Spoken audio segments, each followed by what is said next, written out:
Bom dia, irmãs e irmãos. Bom dia. Eu gostaria de começar fazendo uma retratação aqui, diante dos irmãos, para os irmãos poderem conhecer também um pouco mais do coração miserável que esse que vos fala tem. Fiz uma colocação bastante infeliz agora há pouco, a respeito dos diáconos. Infeliz e injusta.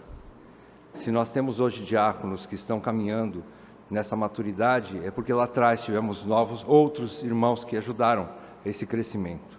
Me perdoem, irmãos, não é? E eu fui um deles que serviu no diaconato. Então eu sei do trabalho que tivemos lá atrás. Então todos são preciosos. Me perdoem por ter feito uma colocação tão injusta. Por favor. Bem, já vou começar com lágrimas, não é? Eu queria que você pudesse abrir sua Bíblia em Mateus, capítulo 16, a partir do versículo 13. Nós vamos estudar hoje sobre as marcas fundamentais da verdadeira Igreja de Cristo. Marcas fundamentais da verdadeira Igreja de Cristo.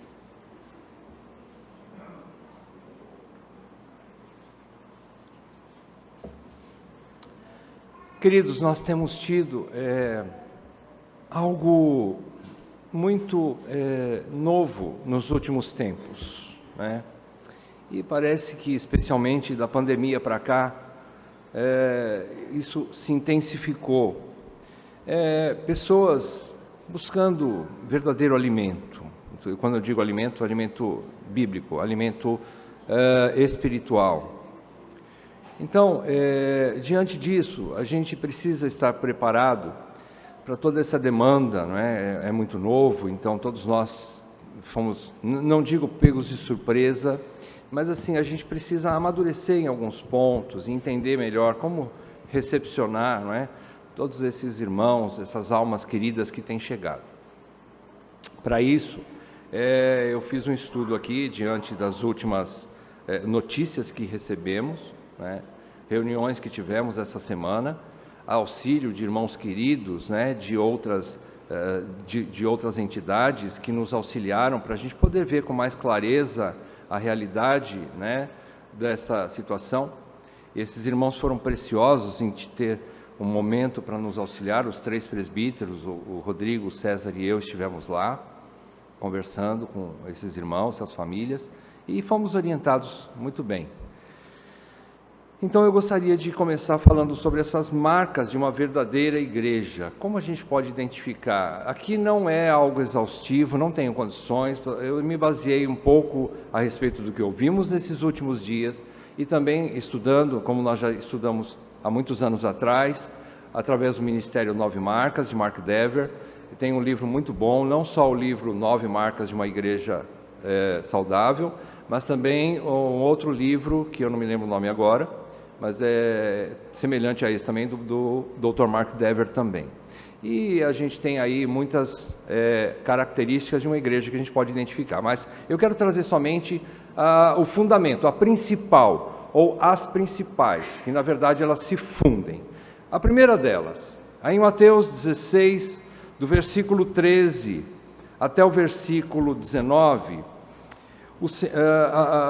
Mateus relata o seguinte: houve um momento em que Jesus estava indo aos lados lá de Cesareia, versículo 13, Cesareia de Filipe. Lendo então, perguntou aos seus discípulos, Jesus perguntou: quem diz o povo ser o Filho do Homem? E eles responderam: uns dizem João Batista, outros Elias e outros Jeremias ou algum dos profetas. Mas vós, continuou ele, quem dizeis que eu sou? Respondendo Simão Pedro disse: tu és o Cristo, o Filho do Deus vivo. Então Jesus lhe afirmou: bem-aventurado és Simão Barjonas, porque não foi carne e sangue que te revelaram, mas meu Pai que está nos céus. Também eu te digo que tu és Pedro, e sobre esta pedra edificarei a minha igreja, e as portas do inferno não prevalecerão contra ela. Dar-te-ei as chaves do reino dos céus. O que ligares na terra terá sido ligado nos céus, e o que desligares na terra terá sido desligado nos céus. A mensagem principal desse trecho é a revelação que Deus deu a Pedro da pessoa do seu filho. Esta é a mensagem principal desse trecho. E como consequência dessa revelação que Jesus é o Messias, o Cristo, o prometido, o ungido de Deus, que é o Filho do Deus vivo. Quando fala de Deus vivo, fala de um Deus único que relaciona-se, ele é vivo. Então ele é o único Deus, diferente dos deuses pagãos que não tinham boca nem falavam, não tinham olhos, não viam, não tinham mãos nem pegavam. O nosso Deus é um Deus vivo, e por conta disso ele se manifestou através do seu Filho, o Filho que Pedro então recebe a revelação do alto. Não foi ele que teve essa brilhante ideia de falar isso, mas o Espírito Santo mostrou para Pedro que Jesus é o Filho do Deus vivo, o Messias, o Cristo. Essa é a mensagem principal. E a consequência disso é que Jesus afirma que, depois de elogiar Pedro, ele diz que sobre esta pedra, que muitos dizem, sem o exagero do catolicismo, a gente poderia sim dizer que poderia até ser Pedro, porém a gente compreende também na sequência do texto, que lá, depois que Jesus anuncia a sua morte, a partir do versículo 21, Jesus já não chama mais Pedro de Petros, ou pedra, mas ele diz para Pedro, versículo 23, tu és para mim pedra de tropeço, como alguém que foi usado por Satanás para falar alguma coisa contra a sua ida para o sacrifício, o seu sacrifício. Então percebam, é difícil a gente entender então a interpretação como uma pessoa sobre a qual a igreja está posta. Não dá para ser uma pessoa, um pecador como Pedro, alguém instável como Pedro, mas a rocha é sim Cristo. Cristo é a rocha que sustenta a igreja. E a outra consequência, Jesus diz no versículo 19, é que ele dará aos apóstolos e consequentemente à igreja apostólica, porque a igreja que viria depois da era apostólica, os apóstolos fundaram a igreja e deram a autoridade apostólica à igreja, a igreja verdadeira, baseada na pedra angular, que é Jesus Cristo é a pedra angular. Então ele diz, dar-te-ei as chaves do reino dos céus, o que ligares na terra terá sido ligado nos céus, o que desligares na terra terá sido desligado nos céus. Avancem para Mateus 18 e vocês vão ver que Jesus faz a mesma colocação. Aqui ele diz que a igreja, na sua fundação, no capítulo 16, ela está posta sobre uma pedra que manterá ela viva, e os inimigos, o Sheol, não poderá resistir a ela. A morte, a igreja tem as chaves da libertação da morte, é isso que ele quis dizer.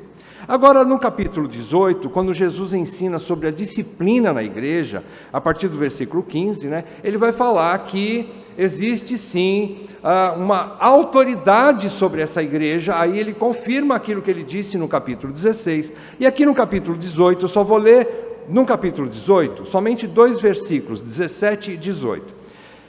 Quando ele diz assim, e se ele não os atender, ou seja, se o pecador, aquele que está em pecado, que é um membro da igreja, uma pessoa dentro da igreja, não os atender, ou seja, não se arrepender, depois de um confronto, depois que alguns irmãos já foram conversar com o pecador, membro da igreja, e ele não se arrepender, então, se ele não atender, diz-o à igreja, e se recusar ouvir também a igreja, considera-o como gentio e publicano. Versículo 18, de novo, em verdade vos digo, que tudo que ligares na terra terá sido ligado nos céus, e tudo que desligares na terra terá sido desligado nos céus.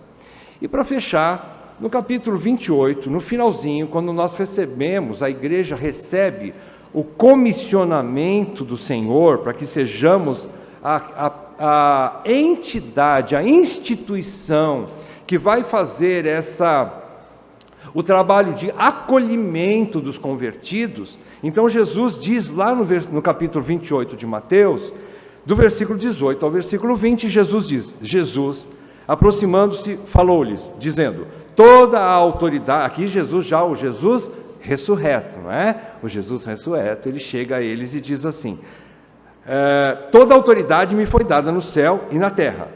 Ide, portanto, e fazei discípulos de todas as nações, batizando-os em nome do Pai, e do Filho, e do Espírito Santo, e ensinando-os a guardar todas as coisas que vos tenho ordenado, e eis que estou convosco todos os dias até a consumação do século. Jesus, então, mostra que somente a igreja de Cristo tem autoridade para ligar e desligar pessoas para o reino de Deus sob a doutrina dos apóstolos, apoiada na doutrina dos apóstolos. A doutrina dos apóstolos tem a centralidade já fala doutrina, né? Nas Escrituras. E o que as Escrituras falam? De quem as Escrituras falam? De Cristo.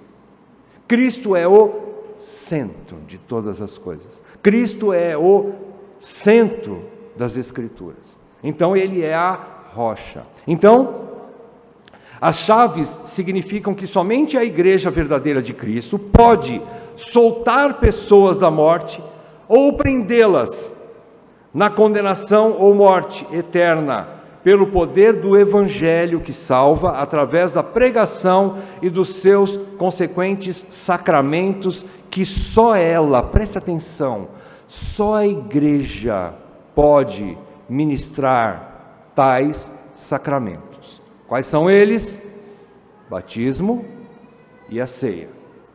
Por isso que não se faz, comemora ou participa da ceia online, à distância. Não se faz isso. Se faz em comunhão, presencialmente. É pela igreja. Então a igreja tem essa autoridade que foi dada pelo Senhor para ela. Por que ela tem essa autoridade? 3 respostas eu poderia trazer para vocês, dentre outras. As principais que eu pude encontrar é o seguinte. Primeira resposta, por que a igreja tem essa autoridade? Primeiro, simples de tudo, simplesmente porque o dono dela, o Filho do Deus vivo, Jesus, disse isso. Ele disse, eu te dou as chaves do meu reino. O que significa dar as chaves do reino, gente? É ser participante digamos assim, aquela que abre e fecha a porta para a entrada, né? Então o próprio Filho do Deus vivo, Jesus, declarou isso. O primeiro ponto é esse. Já seria suficiente se a gente crer no senhorio e soberania de Cristo, como Senhor, como Deus soberano, então já bastaria para nós, né? Bom, se Jesus falou, a água parou. Mas vamos ver um pouco mais. Segundo lugar, por que ela tem essa autoridade? Segundo, porque ela foi posta pelo próprio Cristo sobre o fundamento. Só a igreja está sobre o fundamento, o alicerce, o baldrame inabalável da rocha, que é o próprio Cristo. Por isso ela é inabalável, por isso ela é vitoriosa contra as portas do Sheol. Vejam, elas têm as chaves da porta do Sheol, elas têm as chaves do reino e consequentemente também de todas ela tem as chaves que mantêm a entrada e saída das pessoas. Então, ela está sobre o fundamento do próprio Cristo, que é a base inabalável da igreja. Em terceiro lugar, por que ela tem essa autoridade? Porque ela é a única instituição nos céus e na terra que será vitoriosa sobre os inimigos. Aqui quando fala de Sheol, é sobre a morte. E Jesus então lhe dá, só estou praticamente repetindo as mesmas coisas que nós vimos em todos esses textos. Somente a igreja, mas quando eu falo igreja, eu quero deixar bem claro que é a igreja verdadeira de Cristo. É a igreja que está fundamentada sobre o verdadeiro alicerce, que é Cristo. Muitas instituições querem se autorizar ou autodenominar igrejas. Mas será que ela tem o fundamento, a única base? E como única base, ela compreende a sua missão aqui na terra? Ela está debaixo realmente da autoridade das Escrituras, que é a única autoridade que Cristo deixou para que nós conheçamos o Messias? Que é somente através das Escrituras e abundantemente vasculhando, estudando e meditando profundamente nas Escrituras, que nós podemos conhecer a rocha que é Jesus Cristo, que é o centro da mensagem das Escrituras. Então não é qualquer denominação que pode se dizer, sim, eu tenho autoridade. Não é. Então, esse é o primeiro ponto. A autoridade da igreja ela tem essa autoridade por causa autoridade dada por Cristo, delegada por Cristo à igreja. Foi Cristo que delegou à igreja essa autoridade. Em segundo lugar, eu quero mostrar para vocês outra marca de uma igreja verdadeira, uma igreja que caminha, a verdadeira igreja de Cristo. A segunda marca é o fundamento sólido da igreja, que é a palavra de Deus. Queridos, não tem mistério. A igreja que é centralizada nas Escrituras, ela é uma igreja, não só que fala das Escrituras, mas que ela ensina as Escrituras e que ela vive as Escrituras. Ela tem que viver as Escrituras, não é? Eu não posso chegar aqui para você, ler um texto para você e falar um monte de outras coisas e não centralizar você e cobrar a mim e a você de viver aquilo que eu ensinei aqui na frente sobre as Escrituras. Então, 1 Timóteo, capítulo 3, versículo 14. 1 Timóteo 3, 14. Se você pegar todo o capítulo 3 até o versículo 13, você vai observar que Timóteo está incentivando, norteando, ele está dando qualificações para a liderança da igreja. Ele está falando como que os presbíteros e diáconos devem ser, quais as qualificações que eles devem ter, para que eles sejam agora a liderança da igreja, as ovelhas de frente da igreja, aqueles que responderão diante de Deus pela igreja, por cada ovelha daquele rebanho. Eles têm essa responsabilidade de estar debaixo do rebanho para auxiliá-los e conduzi-los para Cristo. O objetivo da liderança nunca é estar por cima, mas por baixo. Por isso que chama ministério, pequenininho, não é? Nós estamos para servir a igreja, para conduzi-la, para que todos os membros sejam semelhantes ao pastor? Jamais. Vocês serão muito feios se forem parecidos com o pastor, principalmente o mais velho. Muito feios. Porém, vocês foram chamados para serem iguais a Cristo. É impossível ser igual a Cristo se vocês não aprenderem profundamente como é Cristo, como Cristo viveu. Como vocês serão discípulos de Cristo se vocês não ouvem falar de Cristo? A igreja tem essa responsabilidade. Portanto, quando Paulo termina a exortação, o ensino a respeito das qualificações de presbíteros e diáconos e irmãs piedosas que ajudam o ministério, você percebe que tem as irmãs aí no meio? Interessante isso. Bom, 1 Timóteo 3, 14 e 15 diz assim: escrevo-te estas coisas, olha só, falando da mensagem anterior sobre presbíteros e diáconos, escrevo-te estas coisas, esperando ir ver-te em breve, para que, se eu tardar, ou seja, se eu não conseguir chegar a tempo, Timóteo, eu quero que você fique ciente de como se deve proceder na casa de Deus, que é a igreja do Deus vivo, coluna e baluarte da verdade. Coluna e baluarte da verdade significa uma casa totalmente estruturada na verdade. Na verdade. Verdade, aqui, Paulo está querendo dizer o seguinte: é um conjunto de verdades que mostram, que apresentam Cristo. É um conjunto de verdades que revelam Cristo. Quem ensina isso? A igreja. Esse é o fundamento da igreja. Às vezes a estrutura física não é lá essas coisas. Às vezes os departamentos ainda precisam crescer, amadurecer, evoluir, ou melhorar um pouquinho, a parte externa, a parte física. Mas o fundamento da igreja, e o que mantém ela viva, é a verdade. E ela não só vive por causa da verdade, mas ela é a mantenedora, ou quase que a gente poderia dizer aqui, só para dizer, mas não abusando do termo, ela é a proprietária da verdade. Eu não quero dizer com isso que somente uma denominação tem a verdade, ou não é isso que eu quero dizer.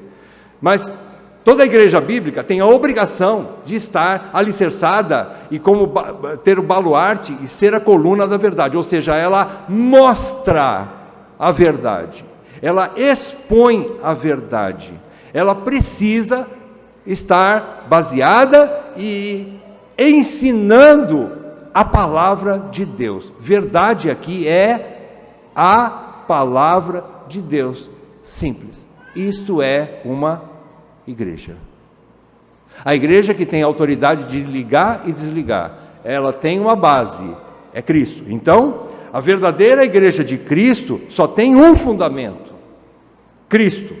Todavia, esse fundamento é manifestado e conhecido apenas pela doutrina dos apóstolos, ou seja, pelas Escrituras Sagradas.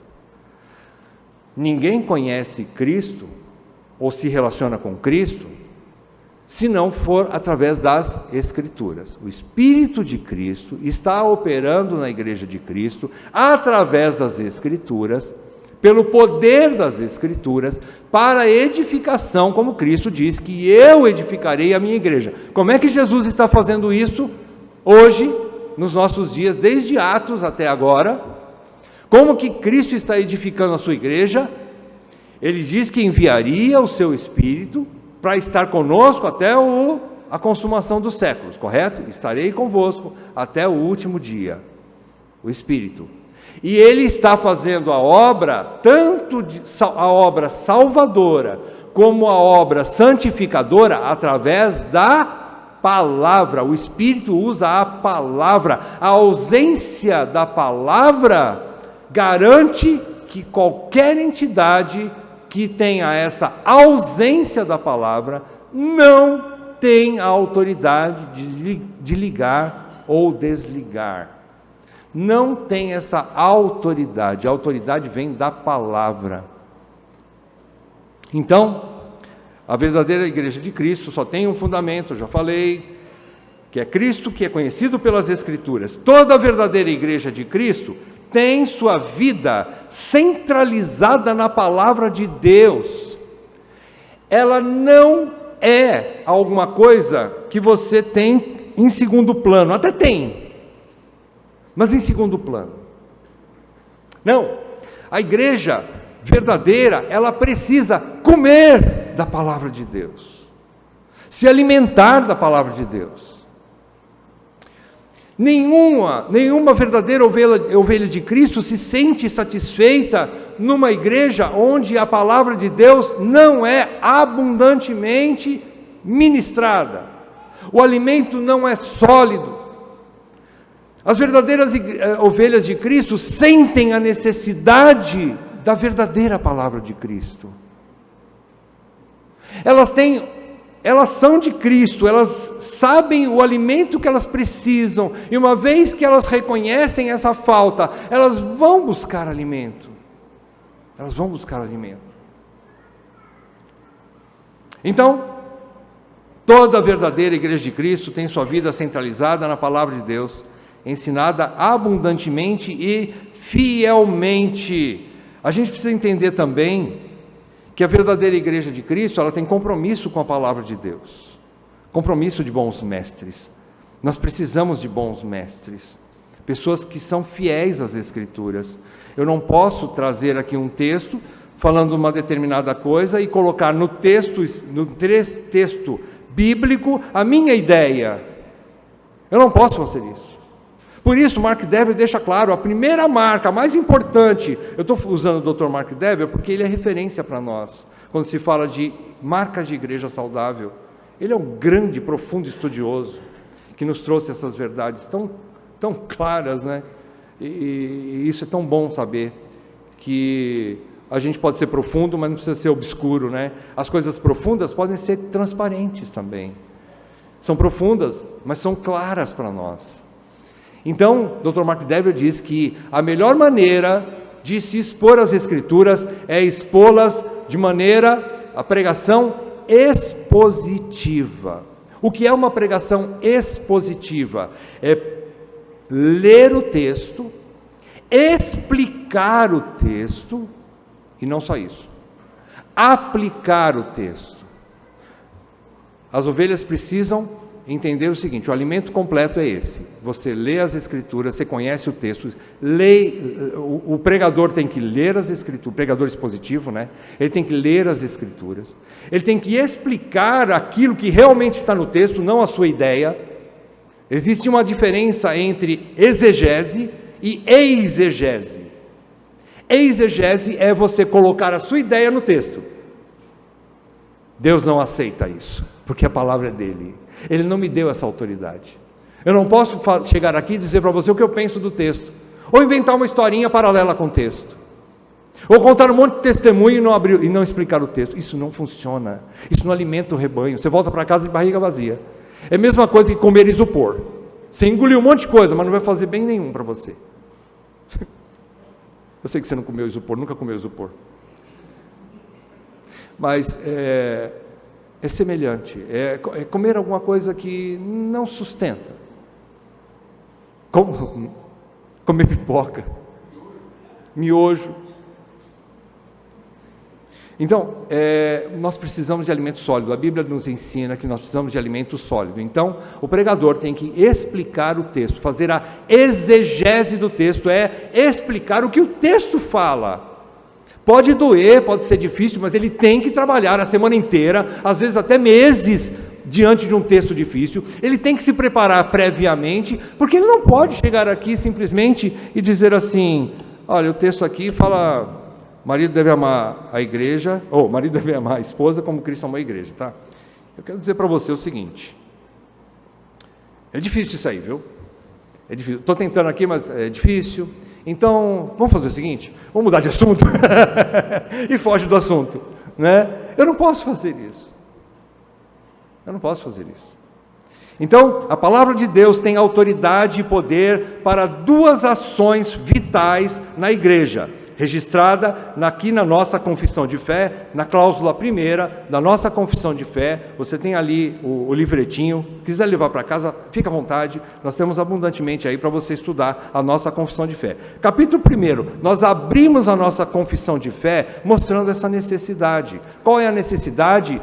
Das Escrituras Sagradas, falar sobre as Escrituras. Ela é a base da igreja legítima. E eu não estou falando da ICCG, eu estou falando das igrejas bíblicas no mundo, das quais nós somos filhos, das quais nós somos derivados. Nós não estamos começando essa história agora. Essa história começou lá em Atos. Perdeu-se ao longo do tempo. Martinho Lutero foi usado para reformar. O que ele usou para reformar a igreja?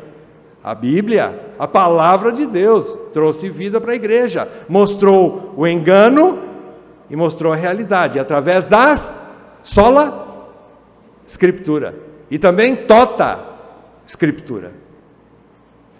Então, a palavra de Deus é que tem essa autoridade. Então, ela tem essa autoridade para duas ações. Primeira, só a palavra de Deus salva. Só a palavra de Deus salva. Abram comigo sua Bíblia em Romanos 10, 17. Irmãos, eu estou fazendo uma pregação tópica hoje. Acho que alguns aqui nunca viram fazer isso, né? Mas o momento exige. Eu gosto de pregar expositivamente, mas aqui exige esse estudo de todos os textos que referem-se a essas verdades que nós estamos abrindo.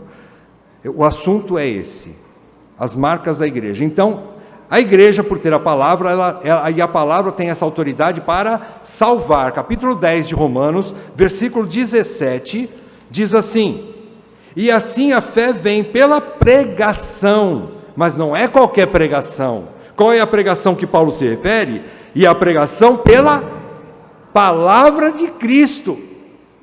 Não é qualquer palavra, não é uma mensagem emocional, ou uma mensagem, como é que eu posso dizer assim? Ameaçadora, ou coisas do gênero. Não, é a simples e pura palavra de Deus. Se você pega o próprio livro de Romanos, capítulo 1, versículos 16 e 17, Paulo deixa claro qual é o poder da igreja. O poder da igreja com relação ao Evangelho. Versículo 16, capítulo 1. Pois não me envergonho do Evangelho, porque é o poder de Deus para a salvação de todo aquele que crê, primeiro do judeu e também do grego, visto que a justiça de Deus se revela no Evangelho. De fé em fé, como está escrito, o justo viverá por fé. Então, a palavra de Deus, somente ela tem esse poder. Veja, a igreja não tem poder por si só. Ela não tem esse poder e nem autoridade, se não estiver baseada na palavra de Deus. Então, primeiro poder, primeira ação poderosa da palavra de Deus é só ela salva. Tiago, capítulo 1, versículo 17 e 18, mesma coisa, Tiago diz aqui.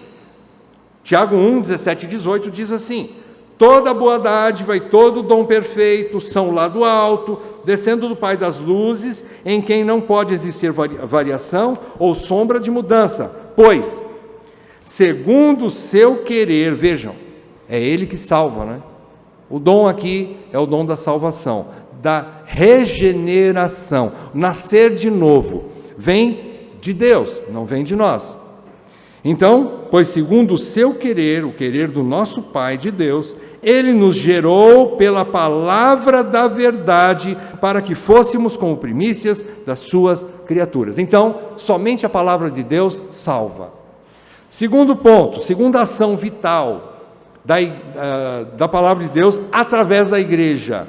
Só a palavra santifica, só a palavra purifica, ela expõe o pecado. O Espírito Santo, ele está aqui operando isso na vida da igreja. O quê? O Espírito Santo nos foi dado para nos convencer do pecado, da justiça e do juízo. Mas que jeito? Ele vem assim, misticamente, uma sombrinha, um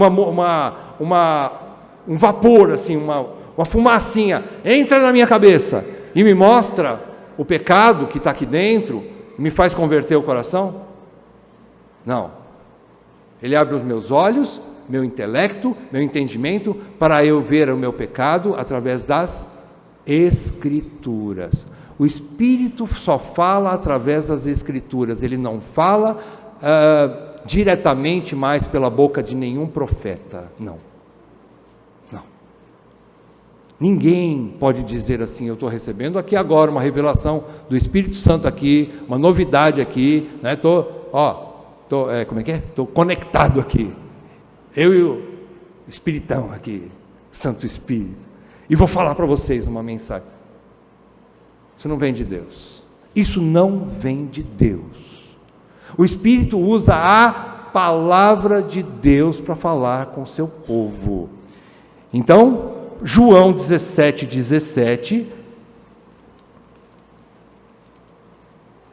até o versículo 20, nós estudamos há pouco tempo aí, João 17, o Rodrigo explicou para nós direitinho isso aqui, eu só vou fazer um resuminho. E João 17, versículo 17 a 20, diz assim: olha o que o próprio Senhor disse, palavras do Senhor Jesus: Santifica-os, eu estou falando João, tá? Eu falei errado, é João 17, versículo 17 a 20, tá bom? Então lá. Santifica-os na verdade. O que é verdade? Jesus explica. A tua palavra é a verdade. Eu só vou conhecer a verdade através da palavra de Deus.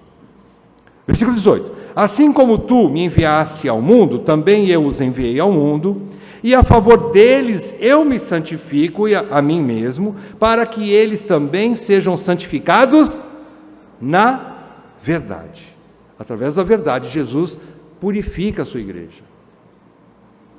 Versículo 20. Não rogo somente por esses, mas também por todos aqueles que vierem a crer em mim, por intermédio da sua palavra. Então a palavra, que Jesus fala as duas coisas, né? A palavra tanto salva, ela nos dá a fé, ela nos leva a crer verdadeiramente em Jesus, ela tem esse poder de salvar, e também tem o poder de purificar, santificar.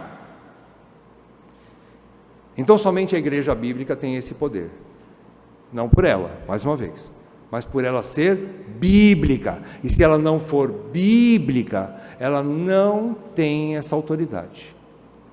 Ela não tem essa autoridade. Assim, a reforma protestante resgatou a verdade de que Cristo só pode ser conhecido pelas Escrituras. Sem elas, não temos a rocha que sustenta a igreja. Ou seja, se alguma instituição diz ser cristã, mas não está apoiada em Cristo e abundantemente nas Escrituras, ela não é uma igreja verdadeira. Ela não é uma instituição autorizada por Deus para ligar e desligar, para batizar, para fazer a ceia do Senhor, para pegar o Evangelho, para purificar os membros, para aplicar a disciplina eclesiástica. Ela não tem essa autoridade. Qual a atitude da igreja em relação aos irmãos oriundos de... Eu vou chamar de irmãos, sim. Irmãos oriundos de falsas igrejas ou seitas, porque nesse caso não são igrejas, e se não são igrejas, são seitas que foram iluminados. Como a igreja deve se comportar para acolher esses irmãos? Abram comigo em Atos, capítulo 2.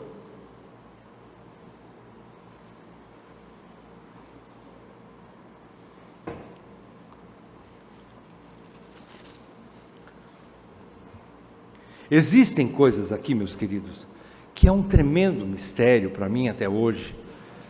Conversando com irmãos queridos durante essa semana, ontem mais ainda, queridos, olha, eu vou dizer uma coisa, eu não consigo compreender os tão elevados propósitos de Deus, não consigo. Mas uma coisa a gente tem que pisar no chão. E agora? O que fazer? Como que nós vamos fazer com tudo isso? Graças a Deus as Escrituras nos ensinam, né? Como fazer? Capítulo 2 de Atos, depois da descida do Espírito Santo, houve aquele rebuliço naquela cidade, era um dia especial, era um dia de festa, tinha gente de tudo quanto é lugar do mundo ali em Jerusalém. Quando o Espírito Santo desceu sobre aqueles apóstolos, aqueles primeiros discípulos de Jesus, e houve pregação de todos os idiomas, tá? Todos os idiomas, em várias línguas eles pregaram, mas eram pessoas que nunca falaram idioma estrangeiro. Foi um mistério, foi um milagre, foi uma ação espetacular do Espírito Santo. E o que eles falavam? Um monte de... Vamos falar do Palmeiras! Não, eles não estavam falando do Palmeiras. Eles não estavam jogando conversa fora. Eles foram diretos e objetivos. Jesus Cristo. Qual é a mensagem? Em todas as línguas, em todos os idiomas, a todas as pessoas que estavam ali naquele momento, os apóstolos falaram sobre Jesus Cristo. A pregação ali era sobre Jesus Cristo. Vejam o versículo 11. tanto judeus como prosélitos, cretenses e arábios. Bom, como os ouvimos falar em nossas próprias línguas as grandezas de Deus. Aqui significa que eles não estavam falando de qualquer assunto. O interesse deles era falar sobre as grandezas de Deus. Quer coisa maior do que falar do próprio Filho de Deus, do Deus vivo? Eles estavam falando sobre Jesus Cristo. Era o último assunto do momento. O homem que morreu e ressuscitou, 100% homem, mas também 100% Deus. Sobre esse Jesus eles estavam falando. Versículo 14. Então se levantou Pedro, veja bem, alguns estavam até tirando sarro dele, eles estão falando desse jeito porque eles estão bêbados. Ora, um bêbado não fala inglês bonitinho. Dá uma pinga para um bêbado tomar aí e vê se ele começa a falar em francês, por exemplo, fluentemente em francês. Em russo. Ele vai até enrolar a língua ali, mas não vai fazer nenhuma palavra inteligível dos seus lábios. Porém, eles estavam falando direitinho no idioma de cada nação que estava representada ali, falando sobre as grandezas. Eles puderam identificar, eles sabiam, eles não estavam ouvindo a abobrinha, eles estão falando sobre as grandezas de Deus, em diversos idiomas. Então se levantou Pedro com os 11, e Pedro foi proteger os seus irmãos, e ele diz o seguinte, Pedro tomou a frente, aleluia. Pedro, pedra, mas não a pedra angular, não é? O Pedro, pedra de construção, pedra como nós, pedra viva, como ele mesmo diz, lá Pedro, a primeira carta de Pedro, ele diz, nós somos pedras vivas, ele é uma delas, ele não é a pedra angular, ele é uma pedra viva, como eu e você. Jesus usou Pedro e disse assim, junto com os 11, erguendo a voz, Pedro disse, advertiu-os nestes termos, varões judeus, e todos os habitantes de Jerusalém, tomai conhecimento disto, e atentai nas minhas palavras. Pedro vai pregar de novo aqui, ele vai explicar para quem, agora ele vai direto para, e somente para, exclusivamente para os judeus. Ele vai pregar em grego. Eu não tenho certeza absoluta aqui se ele está pregando em grego, mas está pregando num único idioma. E eu acredito que naquela época, toda a comunidade de judeus falava grego. Eles estavam debaixo do domínio romano, e esse era o idioma da época. Então eu acredito que ele falou somente mas o que importa é que ele falou sobre, aí é que está, se você discorre, você estuda, do versículo 15 até o final, até o versículo 36, a mensagem de Pedro é Jesus Cristo. Ele pega a profecia do Velho Testamento e traz para o hoje, na época de Pedro, e diz assim, é sobre esse Jesus que as profecias falavam. E é dele que eu vou explicar para vocês. Vocês o mataram, mas só que Deus o fez Senhor e Cristo. Vocês eram os construtores que deveriam estar edificando, mas Deus os rejeitou. E agora vocês não são mais esses construtores. Agora a igreja é a que está edificando. É a verdadeira igreja. Então, veja o versículo 36. Esteja absolutamente, Pedro falando, terminando o seu sermão, ele diz assim, esteja absolutamente certa, pois, toda a casa de Israel, de que a esse Jesus, que vós crucificastes, Deus o fez Senhor e Cristo. Quando Pedro termina o seu discurso, vejam a reação das ovelhas de Cristo, que estavam no meio dos judeus. Irmãos, não mais da verdadeira igreja. Aqui acabou o sistema religioso passado, a tradição passada. Houve um rompimento aqui. Eles ouviram falar de Deus. Alguma coisa eles aprenderam sobre Deus. Os judeus tinham a circuncisão. E eles se consideravam a única igreja de Deus. Os judeus diziam assim: obrigado, Senhor, porque eu não sou como os demais gentios. Lembram-se da oração do fariseu? Assim era o fariseu, o judeu. Obrigado, porque eu sou da única igreja. Só nós somos do Senhor, os outros são gentios. Mas, no versículo 37, toda essa palavra de Pedro, o Espírito Santo usou para abrir os olhos desses irmãos judeus, e olha o que eles respondem, versículo 37. Ouvindo eles estas coisas, compungiu-se-lhes o coração. Começou aqui dentro. Eles não foram obrigados. Pedro pregou. Ninguém encostou uma espada no pescoço dos judeus e disse assim: se você não se converter para a igreja agora eu te mato. Não. Simplesmente fluiu do coração. O que é isso? Obra do Espírito Santo. Saiu do coração. Houve uma compulsão no coração deles, uma conversão no coração deles. Eu sempre ouvi falar de Deus, mas não desse Deus. Eu sempre ouvi a tradição judaica, mas não dessa pessoa. Eu não sabia que agora centralizou tudo aqui. Então eles fazem uma simples, direta pergunta: compungiu-se-lhes o coração, e perguntaram a Pedro e aos demais apóstolos: que faremos, gentios? Não, eles não falaram isso. Que faremos, irmãos? Judeus, irmãos. Faltava alguma coisa, mas eles já eram de Deus. Faltava alguma coisa, mas eles já eram eleitos. Esses eleitos chegaram para os discípulos e falaram assim: irmão, me carrega, irmão, porque eu não sei o que eu faço agora. Aprendi a vida inteira todo um evangelho distorcido. Aprendi a vida toda sobre um Deus que, na verdade, agora eu estou vendo que não era o Deus que eu pensei que fosse.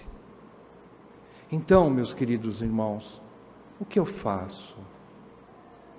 Pedro, com todo o amor do seu coração, dilatando o seu coração, ele diz assim: arrependei-vos, e cada um de vós seja batizado em nome de Jesus Cristo, para a remissão dos vossos pecados, e recebereis o dom do Espírito Santo. Pois para vós outros é a promessa, para vossos filhos e para todos os que ainda estão longe, isto é, para quantos o Senhor nosso Deus chamar. Com muitas outras palavras deu testemunho e exortava-os, dizendo: salvai-vos dessa geração perversa. Salvai-vos do mundanismo. Salvai-vos da religiosidade vã. Salvai-vos do falso. Procurem o verdadeiro. Procurem o verdadeiro. E ele então ensina, com muitas outras palavras, dizendo essas coisas. Então, olha só, aquele que é de Cristo, ele vai dizer assim: amém, irmão, é agora. Então, versículo 41, os que lhe aceitaram a palavra foram batizados, havendo um acréscimo naquele dia de quase 3.000 pessoas. Amém. Que palavra evangelística de Pedro. Que poder de Deus. Não foi Pedro, nem eloquente ele era, foi a palavra e o Espírito. Amém. Então, qual é a atitude então, a resposta, né? Qual é a atitude da igreja em relação a esses irmãos oriundos de falsas igrejas ou seitas que foram iluminados? Agora então, após a compreensão do Evangelho, vamos falar um pouquinho primeiro do lado dos irmãos, né? Depois dessa compreensão do verdadeiro Evangelho e sobre o Salvador, Jesus Cristo, livres agora da tradição e da religião passadas, os eleitos são colocados para dentro. Quem é que liga? Nós aprendemos agora, quem faz a verdadeira, o verdadeiro ligação, vamos usar o termo de Jesus. Quem liga o crente verdadeiro com Deus? A igreja. Ela tem essa autoridade. Somente ela tem essa autoridade. Então agora, com essa compreensão, os eleitos são colocados para dentro do reino de Deus pelo batismo gerenciado pela igreja. Veja bem, o batismo não é uma invenção da igreja. O batismo é uma instituição, um sacramento instituído por Jesus, o dono da igreja. E por que não dizer do universo, né? Claro, ele é Senhor do universo. Ele deu à igreja essas chaves. E não somente para praticar o batismo, mas também a igreja, oferecerá uma redoutrinação aos recém-chegados. Pensam vocês que para Pedro e para os demais apóstolos foi fácil pegar um judeu de um sistema religioso bastante complexo, pesado, o fardo que eles carregavam, onde a mulher não tinha vez, o judeu não dava espaço para a mulher, e ele ensinar lá em 1 Pedro ensinando para esses irmãos judeus, ele não estava ensinando para as igrejas ainda gentílicas, ele escreve basicamente para as igrejas judaicas, os judeus convertidos ao cristianismo, e Pedro fala assim: cuide da sua esposa e trate-a com todo cuidado, com todo amor, com todo respeito, como o vaso mais frágil, senão, marido judeu cristão, as suas orações serão interrompidas. O que Pedro então começa a fazer junto com os demais apóstolos? Começa a ensinar, redoutrinar os irmãos vindos de outras igrejas, os irmãos chegados de um sistema religioso pesado que não mostrava a verdade. O sistema religioso antigo não somente deixava de apontar para o verdadeiro Messias, mas estava também ensinando a prática da convivência familiar e outros aspectos totalmente distorcido. E Pedro, então, e os demais apóstolos começam a ensinar, igual Paulo: ame a sua esposa como Cristo ama a igreja. Esposa, aprenda a se submeter ao seu esposo. E assim vai. Isso é redoutrinação segundo as Escrituras. Isso é uma igreja bíblica. Uma igreja bíblica ensina o beabá, pega na mão e mostra. Como é que eu faço isso? Um membro tem dificuldade, olha, eu não estou conseguindo me relacionar bem em casa, eu nunca aprendi isso, me ensina. Isso é bíblico, isso a igreja faz.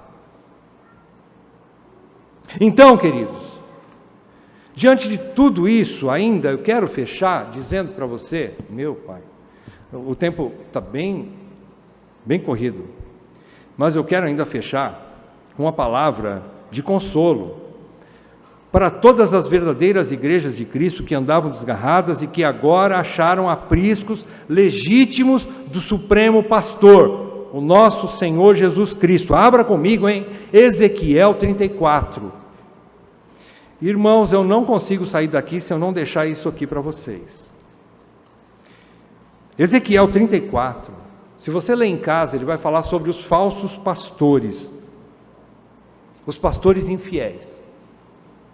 Só que eu só vou pegar do versículo 7 até o 15, e diz assim: portanto, ó pastores, ouvi a palavra do Senhor, tão certo como eu vivo, diz o Senhor Deus, visto que as minhas ovelhas foram entregues à rapina, e se tornaram pasto para todas as feras do campo, por não haver pastor, e que os meus pastores não procuram as minhas ovelhas, pois se apacentam a si mesmos e não apacentam as minhas ovelhas. Portanto, ó pastores, ouvi a palavra do Senhor. Assim diz o Senhor Deus. Parece que Ezequiel quer deixar bem claro que a palavra não é dele não, viu? Irmãos, não sou eu que estou falando, ouçam Deus. O que Deus está falando? Eu estou contra os pastores, e deles demandarei as minhas ovelhas. Porém um fim no seu pastoreio, e não se apacentarão mais a si mesmos. Livrarei as minhas ovelhas à sua boca, para que já não sirvam de pasto. Porque assim diz o Senhor Deus: eis que eu mesmo procurarei as minhas ovelhas e as buscarei, como o pastor busca o seu rebanho no dia em que encontra as ovelhas dispersas, assim buscarei as minhas ovelhas, livrá-las-ei de todos os lugares para onde foram espalhadas no dia de nuvens e de escuridão. No dia em que eles ainda estavam em trevas, um dia chegou a luz, o Senhor foi lá e retirou. Versículo 13: tirá-las-ei dos povos e as congregarei dos diversos países e as introduzirei na sua terra, apacentá-las-ei, ou seja, alimentarei com pastos nos montes de Israel, junto às correntes e em todos os lugares habitados da terra, apacentá-las-ei de bons pastos, bom alimento, e nos altos montes de Israel será a sua pastagem, deitar-se-ão ali em busca de pastagem e terão pastos bons. Nos montes de Israel eu mesmo apacentarei as minhas ovelhas e as farei repousar, diz o Senhor Deus. É Deus que vai buscar. Nós não estamos aqui querendo entrar dentro de locais onde existem seitas e metralhar todo mundo lá dentro, acabar. Não é esse o objetivo. Deus disse que Ele vai buscar, que Ele vai dar termo a esse pastoreio infiel. Ele vai buscar as suas ovelhas. E jamais eu estou dizendo aqui que Ele vai trazer para a ICCG, tá bom? Não.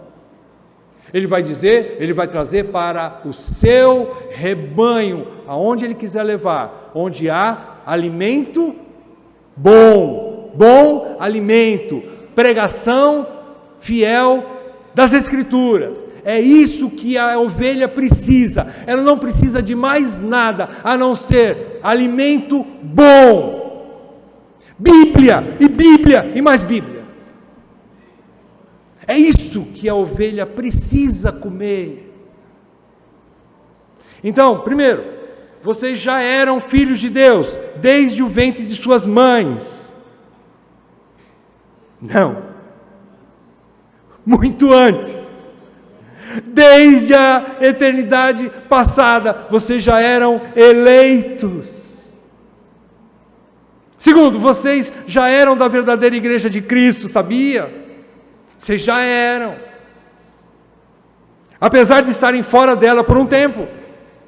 E não importa quanto tempo foi esse. Vocês sempre foram ovelhas de Cristo. E todos os que são de Cristo fatalmente deixarão os falsos apriscos e procurarão verdadeiras igrejas de Cristo. Nenhum só segundo de vocês que vocês passaram dentro de qualquer sistema religioso desautorizado por Deus, nenhum só segundo deixará de ter algum propósito em suas vidas, ainda que no momento isso pareça incompreensível para todos nós, e é. Quarto, eu não tenho aqui, queridos, as respostas para as inúmeras perguntas que vão aparecer na sua cabecinha agora, na sua mente. E também não consigo compreender os elevados e soberanos propósitos de Deus para todos vocês. Mas eu sei de uma coisa, que cada um de vocês foi preservado pelo amor eterno de Deus para esse momento aqui. Para esse momento aqui. Nenhum de vocês se perdeu. Ele prometeu, não prometeu? Não é porque vocês estão na ICCG, mas é porque vocês estão nas mãos do Supremo Pastor das suas almas. É muito mais do que estar na ICCG. Vocês estão nas mãos do Pastor soberano. Quem pode tirar as ovelhas das mãos do nosso Deus? Quem? Eu só posso dizer uma coisa aqui, se é que eu posso orientar vocês, nós como presbíteros, eu digo no plural, né? Nós, obedeçam. Como vocês sempre mostraram obediência ao regime religioso antigo, da mesma forma, obedeçam. Tem irmãos queridos que estão querendo aqui acolher. É como um pronto-socorro, né? A gente sempre fala isso, a igreja não é um museu de santos, né? Mas é uma oficina de pecadores, né? Nós estamos aqui para acolher, é um pronto-socorro. Nós não merecemos isso, mas Deus equipou de alguma forma para ICCG poder acolher, poder alimentar, poder curar, atar as feridas, né? Então obedeçam. Sejam batizados em nome do Deus triuno, Pai, Filho e Espírito Santo. Desfrutem daqui para frente do amor eterno de Deus Pai, da verdadeira graça do Senhor Jesus Cristo, do consolo suficiente do Espírito Consolador e do amor fraternal de uma verdadeira igreja local bíblica. Desfrute, queridos, desfrute o tempo todo daqui para frente. Eu sei, eu não posso dizer, são palavras tão tolas, né? Se eu disser para você, esqueça, irmão, esqueça o passado. Gente, tem irmãos que viveram 50 anos lá. Outros menos, mas as raízes estão lá, amados estão lá dentro. O sofrimento é grande, eu nem posso imaginar. Quando eu estava estudando Ezequiel 34 essa semana, eu e a Val choramos a respeito disso. Mas houve consolo, porque ele diz que ele buscaria, né? E ele faz. Ele é fiel, eu não, mas Cristo é fiel. Ele está indo lá buscar. Nós temos que estar aqui preparados, como um pronto-socorro. Vamos deixar todo o medicamento à disposição, todo o alimento, toda a atadura, tudo que precisar para acolher todas as famílias. Eu quero então colocar aqui o posicionamento do presbitério da ICCG com relação às seitas. Exemplo, eu quero colocar alguns exemplos, não são todos, o que nós consideramos então como seitas: Testemunhas de Jeová, Congregação Cristã do Brasil, Igreja Apostólica da Santa Avó Rosa, embora alguns irmãos não conheçam essa, mas, e etc., tem várias, e depois nós vamos explicar porque nós, sim, temos convicção de que são seitas, com a ajuda que nós tivemos aí de muitos irmãos. Então, como eu já disse para vocês, após essa reunião, no dia 1º de agosto de 2023, em posse de documentos e orientações de pastores de outras igrejas reformadas. Nós buscamos orientações de igrejas batistas reformadas, presbiterianas reformadas, congregacionais, pessoal da CCL de Londrina, e aí vai, muitos outros irmãos, fora documentos que nós recebemos. Tivemos reuniões com casais e famílias já oriundas de seitas, que vieram nos ajudar, abrir os nossos olhos, ter convicção a respeito de tudo isso. Não foi uma semana simples assim, mas foi com muita base que nós pudemos tomar essa postura agora. Então, o nosso objetivo, queridos, é jamais afrontar pessoas. Não, as pessoas não têm culpa. Jamais afrontar pessoas, mas resgatar as verdadeiras ovelhas do Senhor, além de denunciar, sim, e alertar contra o ensino das falsas igrejas ou seitas. Nós temos essa obrigação. Nós temos a obrigação de alertar. Então segue aqui as deliberações. As deliberações são: primeiro, a ICCG não reconhece nenhuma dessas entidades, Testemunhas de Jeová, Congregação Cristã no Brasil, Igreja Apostólica da Santa Avó Rosa e etc., como verdadeiras igrejas de Cristo, mas sim como seitas. Segundo, sendo assim, obviamente, o evangelismo, a doutrinação e os sacramentos, ou seja, batismo e ceia do Senhor, praticados por tais entidades, não têm valor algum diante de Deus e da verdadeira Igreja Universal de Cristo, pelo motivo de que qualquer seita é desautorizada como representante do reino de Deus na terra. Qualquer seita é desautorizada. Ela praticava uma coisa da qual ela nunca teve a autorização de Cristo para fazer. Consequentemente, o batismo não é aceito. Nós não aceitamos, não reconhecemos mais tal batismo. Terceiro, portanto, a ICCG tem a responsabilidade de acolher, discipular, batizar e pastorear todo e qualquer ex-membro de qualquer seita, desde que tais pessoas se submetam ao ministério local e ao seu regulamento interno. Quarto, nenhum líder ou membro da ICCG tem o direito, preste bem atenção, queridos, todos nós aqui da ICCG. Nenhum líder ou membro da ICCG tem o direito de impor ou exigir o cumprimento das exigências oriundas dessas recentes decisões das pessoas que estão buscando um novo verdadeiro aprisco, apesar de tais deliberações passarem a fazer parte do nosso regulamento interno. O que eu quero dizer com isso? Você não pode chegar na pessoa e dizer assim, agora você vai batizar. Não. Deus, no seu tempo, fará a obra. Nós vamos ensinar a respeito do batismo, vamos continuar pregando o Evangelho, e a pessoa por si vai decidir o tempo dela. É óbvio que até então nós não vamos poder ligá-la como membro da ICCG, enquanto não houver o batismo. Somente, como diz o nosso regulamento interno, somente os batizados, numa verdadeira igreja cristã, não uma seita, é que nós vamos aceitar como irmãos e assim acolhê-los como membros. Ok? Qualquer dúvida, anote aí, nós podemos conversar depois. Quinto, não só o ministério, mas qualquer membro da ICCG fica convocado para oferecer ajuda com o objetivo de fortalecer, consolar e orientar todas as pessoas e famílias que nos buscarem com o desejo de congregar conosco. Eu vou dar uma sugestão aqui para você. Compra um frango assado, uma Coca-Cola bem geladinha. Convide essas famílias, leve para casa. Não para falar mal do presbítero, tá? Não para falar mal do ministério. Convide essas pessoas.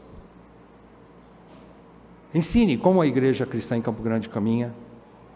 Mostre que você é um membro assíduo da ICCG. E mostra para eles, olha, sabe o que nós estamos aprendendo na IBD? Você sabe, né, irmão? Você está praticando, você está participando das IBDs, né? Você está participando da IBD? Então ensine o que está na IBD.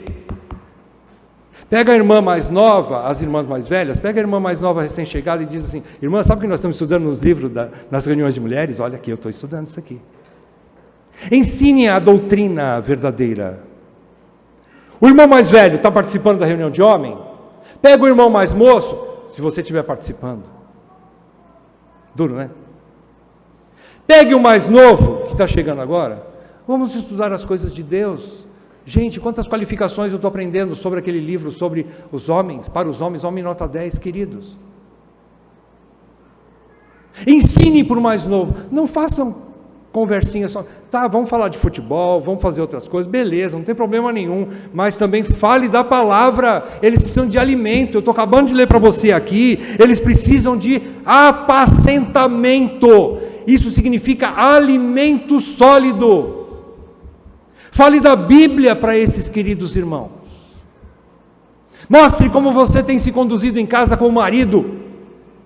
Você como irmã, mostre como você tem se comportado como auxiliadora idônea do seu esposo. Faça isso, irmão, da ICCG. Membro da ICCG. Faça isso. Se você não tem esse conteúdo, leve-o para a internet. Nós temos muita coisa boa lá. Vocês sabem disso? Talvez você não saiba. Tem muita coisa boa que você precisa estudar. Talvez você não esteja estudando, mas está registrado, viu? Misericórdia de Deus. Misericórdia de Deus para a nossa vida. Estude lá. E ensine essas novas famílias. Faça isso, igreja. Membro da ICCG. Honre a sua camisa. Por assim dizer, né? O time. Honre a sua igreja. Eu não estou aqui idolatrando placa de igreja, não é isso que eu estou fazendo. Mas tem presbíteros aqui, gastando tempo com estudo, para trazer uma boa palavra para nós. Tem professores de escolinha aqui, gastando tempo na sua semana, para trazer uma boa palavra para o meu filho, para a minha filha. Tem irmãs aqui, gastando tempo, para trazer um bom alimento para as irmãs, para as mulheres. Tem muito alimento aí, gente. Tem muita coisa que pode ser repartido com esses irmãos. Tem muito pão precioso que desceu do céu para nós, que nós nem merecemos.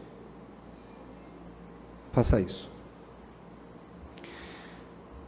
Ó Deus, obrigado, Pai, pela Tua palavra, e que o Senhor continue nos conduzindo nesse culto, para a glória do Teu nome, para a edificação da Tua igreja.